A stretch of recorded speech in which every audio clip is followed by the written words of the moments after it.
95% of drugs and vaccines that are found safe and effective in animals end up failing when tried in humans. 95% of the time. So you can't really get worse than that.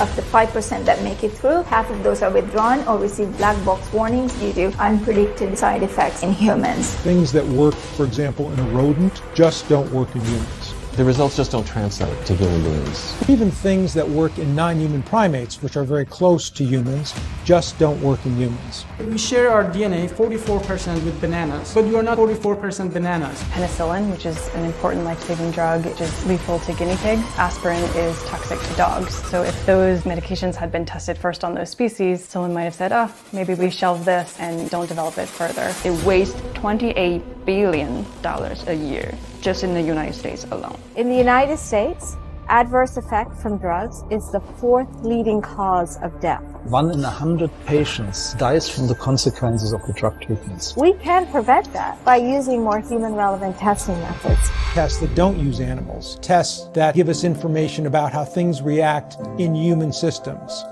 Non-animal tests have been shown to be more effective in predicting human outcomes than animal tests. There are programs that enable us to simulate human biological processes on a chip the size of a thumb drive. The future of medical science is coming. Lung on a chip, kidney on a chip, liver on a chip.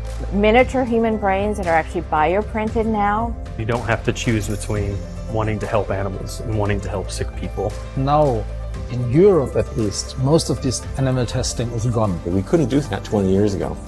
We can do it today. How to make drugs and feel great about everything. Out now. Watch the full documentary at howtomakedrugsfilm.com.